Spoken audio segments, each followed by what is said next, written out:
बेहद interesting data है। आइए कमोडिटीज का भी डेटा देख लिया जाए। नेहा बताइए, कमोडिटी बाजार का हाल कैसा रहा है पहले 6 महीनों में? सर प्राइस पर्सपेक्टिव से देखा जाए तब तो आप कहेंगे गिरावट आई है, लेकिन जब हम इन्फ्लेशन के पॉइंट ऑफ व्यू से देखते हैं तो जाहिर तौर पर यहां पर राहत तो जरूर मिली है। एनर्जी में अगर देखा जाए तो यहां पर ये सबसे महंगे हुए थे, तो कहीं भी हमने 48 से 140% की कीमतों में वृद्धि देखी है। ये मैं बात कर रही हूं ब्रेंट, नेचुरल गैस और कोयले की कीमतों में सबसे ज्यादा हमने बढ़ोतरी आते हुए देखी है। मेटल्स की अगर बात करते हैं तो एक आयरन ओर और निकल को अगर आप छोड़ दें तो नेगेटिव रिटर्न्स देखने को मिले हैं, मतलब कीमतें एक्चुअली में गिरी हैं। और गिरावट की वजह क्लियरली अमेरिका में रिसेशन का खतरा जो हाल फिलहाल में इस तिमाही को इफेक्ट करता हुआ दिखाई दिया है, उसने छमाही के रिटर्न्स को भी इफेक्ट किया है। और यही कारण है कि प्रेशर देखा चीन की तरफ, हमने कोविड के प्रतिबंध देखे थे, उस कारण से भी मेटल्स में अगर आप देखें तो नेगेटिव रिटर्न्स ही मिले हैं, मतलब महंगाई जो है वो थोड़ी सी घटती हुई दिखी है। अब जब हम खाने पीने की चीजों पर आते हैं, गेहूं, मक्का, कॉटन, खाने के तेल, तिलहन, तो यहां पे गेहूं, मक्का और सोयाबीन, इसकी कीमतों में छमाही आधार पर देखा जाए, यानी कि पहले 6 महीनों में हम देखें तो 20 से 30% कीमतों में वृद्धि देखने को मिली है।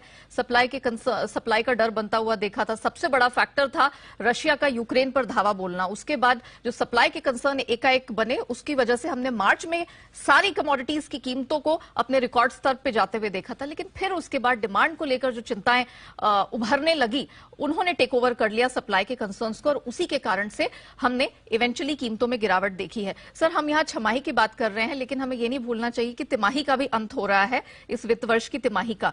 ये मैं इसीलिए डेटा लेकर आई हूं दर्शकों के लिए, ताकि उन्हें पता चल सके कि कीमतें कितनी तेजी से गिरी हैं। एनर्जी स्पेस में हां अभी भी नेगेटिव रिटर्न नहीं है, लेकिन अगर आप कीमतों को छमाही से कंपेयर करें तो ऑलमोस्ट 3 से 6 गुना का करेक्शन कीमतों में आया है अक्रॉस द बोर्ड, फिर चाहे वो तेल हो, गैस हो या फिर कोयला हो। सिमिलरली जब मेटल की बात करते हैं, कीमतें तो वैसे ही पहले 6 महीने में गिरी थी। ये करेक्शन और ज्यादा स्टीप हुआ है जब हम लास्ट के 3 महीने देखते हैं। आपको बताना चाहूंगी, कॉपर की बात करें 16 महीने के निचले स्तर पर है इसकी कीमतें। मेटल इंडेक्स की बात करें तो सबसे खराब प्रदर्शन इस क्वार्टर का पिछले 14 सालों में देखने को मिलेगा। इतने बुरे हालात, और वो भी तब जब अधिकतर मेटल्स में रिकॉर्ड लोज इन्वेंट्री है, मतलब डिमांड की इतनी गहरी चिंता है कि कीमतें दबती चली जा रही हैं। और खाने पीने की चीजों की बात करें, ये बात सही है कि गेहूं, मक्का, खाने के तेल, तिलहन बढ़े जरूर थे, लेकिन यहां पर भी मांग को लेकर इस प्रकार की चिंता बनी है कि कीमतें जो गेन्स में थी वो नेगेटिव आ गई हैं, और जिसमें ज्यादा गेन्स देखने को मिला था वहां पर गेन्स कम हो गए हैं।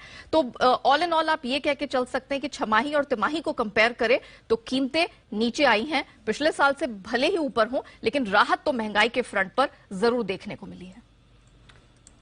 ओके, तो ये है आपके लिए पहले 6 महीनों में